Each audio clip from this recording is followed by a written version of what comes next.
Si establecemos comunicación con José Luis Dueje Tamargo, ex titular de Conagua y presidente de la Asociación Civil Ciudad Posible. José Luis, como siempre, un gusto el platicar contigo. ¿Cómo ver esta situación? Llevamos ya 5 años prácticamente con esta situación del Fonden y no terminamos todavía por reponernos de la falta de apoyos y de recursos. Paco, buenas noches y muchas gracias por tu invitación. Pues muy grave y una situación realmente preocupante, ¿no? El Fonden pues era un instrumento fundamental del Sistema Nacional de Protección Civil, que se fue construyendo y se fue madurando a lo largo de varios años y de varias administraciones. Y obviamente tenía como objetivo principal el atender las emergencias en desastres naturales de alta magnitud graves, como pueden ser terremotos muy fuertes o huracanes, como es el caso que tú estás mencionando ahora en tu noticiero, ¿no? Y la decisión del presidente, como muchas absurdas, sin fundamento, sin una argumentación válida, pues es un grave error que ahora están de alguna forma reconociéndolo, y desde luego muy mala la decisión de pretender dar fondos a estados y municipios para la atención de desastres, ¿no? En realidad, al desaparecer el Fonden, Paco, desarticuló todo el Sistema Nacional de Protección Civil, un sistema que operaba bien y que además fue perfeccionándose con el tiempo y mejorando todos los esquemas de aplicación. Por ejemplo, una cuestión fundamental del Fonden, después de la declaratoria de desastre, es el poder tener apoyos inmediatos, sobre todo para reconstrucción de vivienda, para atención de daños a personas o incluso pérdida total en muchos casos de infraestructura fundamental para los municipios. Y esto se hacía a través pues de toda una técnica con personal especializado y con reglas muy claras de operación. El Fonden era un porcentaje, era alrededor del 0.4 del gasto programable, era una cantidad muy importante, pero fundamental para atender un desastre, Paco. Por ejemplo, ahorita que tuvimos el huracán, frente a estos fenómenos naturales que tenemos año con año, pues tú puedes más o menos prever magnitud y trayectoria, pero no puedes saber si va a entrar si viene por el Pacífico, no sabes en qué estado exactamente va a entrar hasta quizá unas horas o minutos antes. Entonces, ¿a qué estado, a qué municipio le vas a aplicar qué cantidad de dinero para atender un desastre? No tiene sentido, es una cosa ilógica, Paco. Claro. Ahora, sin duda, y comparto contigo la importancia de la existencia de este fondo de apoyo a desastres, pero también fue una lamentable ventana de corrupción y de opacidad, lamentable. ¿Sí? Pues no, porque esto lo afirma sin ninguna comprobación. Caray. Muchas de las cuestiones que han José Luis, ¿cuántas veces nos enteramos de recursos que no llegaban a su destino? No es el tema, déjame decirte, José Luis. No. El tema es ver la necesidad que no se cubre, y ahora hay una propuesta, un decreto de ley que quiere el presidente marcar, en el que es la Ley General de Protección Civil y Gestión de Riesgos de Desastres, que obligaría a los estados a prever en sus presupuestos los recursos necesarios para brindar atención en caso de emergencia, y también les pide contratar seguros de riesgo de desastre. ¿Es esto posible?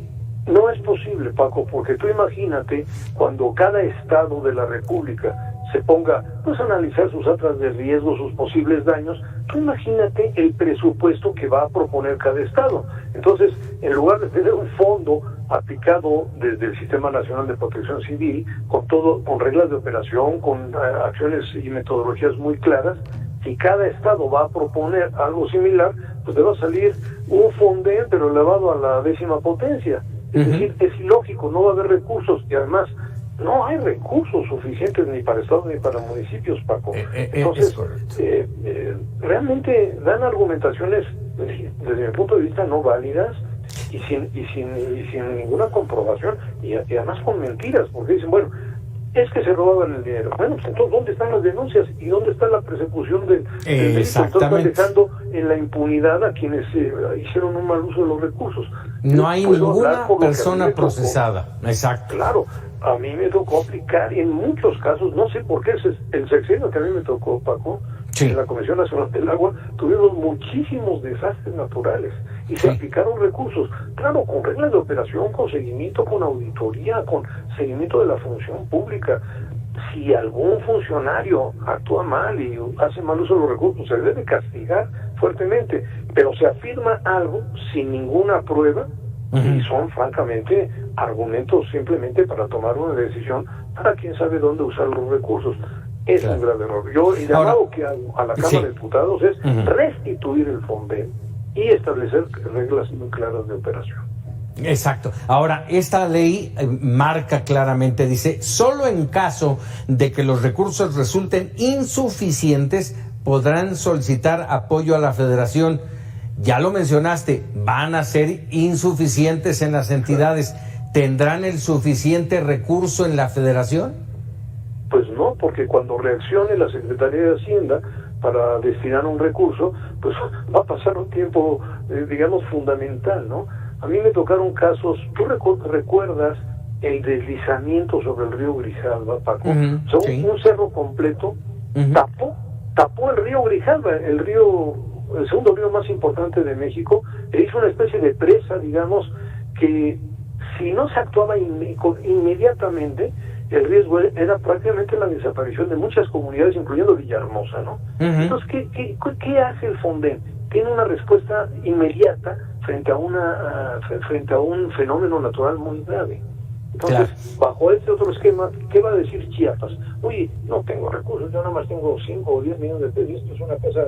Y entonces la reacción de la Federación va a ser tardía. Yo veo un grave error en la desaparición del Fonden, se tiene que analizar y revisar. Me parece imposible que lleguen a un acuerdo de un Fonden, digamos, estatal para aplicar en municipios y estados, porque ¿quién lo va a evaluar? ¿De cuánto va a ser? ¿Cómo van a calcular esos montos, no?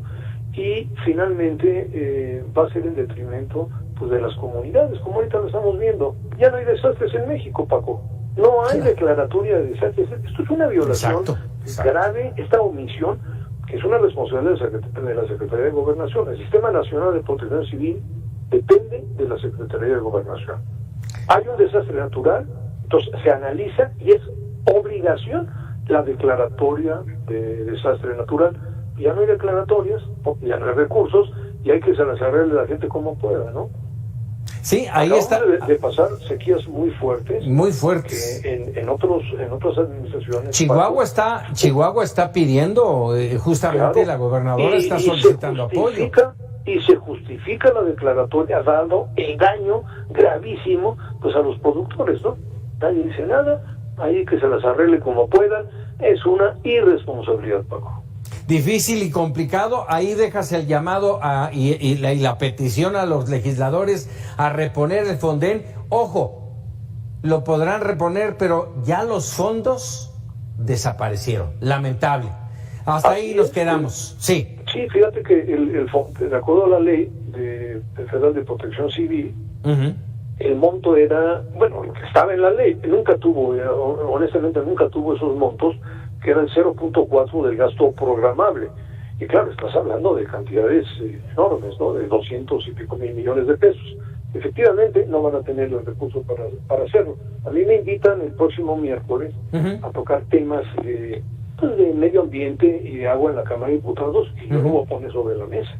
O sea, no se ha declarado, ha habido desastres gravísimos que debieron de haber ameritado una declaratoria y no ha habido declaratorias. Y eso es una violación a la ley, Paco. Terrible, terrible.